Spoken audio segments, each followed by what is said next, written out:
So I really got to experience that because my husband died in Madari.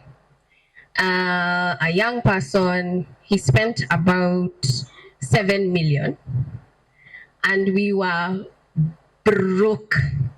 Broke. He didn't even have money to buy milk for our son. It was that bad. And, even with the challenges, it's not just resource. Families fall apart, especially like young couples. I have, because I understand politics, that's how we survived. But their families, it's a very traumatic period. And I would say going through it even younger and with young children is also an aspect that we never look at, but it's there. So to go around it, Honorable Sam has already mentioned the party politics. He really had to, so he went with UDA, and so he really had to push to get the nomination. And I remember you're almost staying up the whole night to make sure you get that certificate because you're not sure if that can change last minute. So it's about your networks also that's important, which has already been mentioned. And young people, because you don't have the money, you have the energy. So you have the energy and time to build capital with people. The important people who are managing parties that you need to know who is who.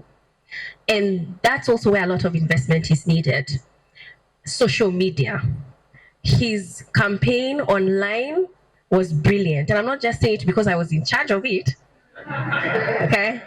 But he had a really good online campaign. In fact, people were reaching out to him and asking, how do you do this? Some people, even people have come and told me, by the way, we copied the idea of his manifesto because we saw it online. So a few other political leaders used it. And a lot of young people have that talent already with graphics, TikTok, Reels. You're already seeing, like, here we have very famous pastors even joining TikTok. Kanyari. Because they're seeing that there's a power and there's an influence on those platforms. And I think leaders today can capitalize on understanding those platforms. The other thing is partnering with organizations like ours. We saw this time, even you guys can confirm, IBC, there were many party lists that kept going and they were returned, going and they were returned. It's because of the partnership of civil society.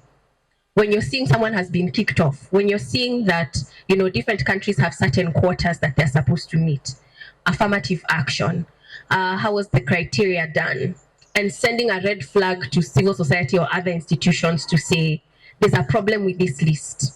It doesn't have a person with disabilities. Partnering with those organizations that work with PWDs. I think that network outside also helps you so that you now go and you tell the organizations that work on those issues to flag the institutions that are supposed to be able to stop those manipulations from occurring. And then finally, I would say time. The Council of Elders is such a big thing in our politics.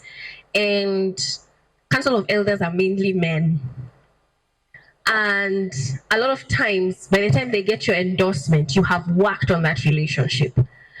I would say building that political reputation and starting early. A lot of times, because you don't have the resource, a lot of rich politicians will pour a lot of money last minute and then they take over. But the young people who have been elected, it's people who have worked with the community for years until the community is the one that says, here, you're not going to tell us how to go. We're going to go with this person because we know them.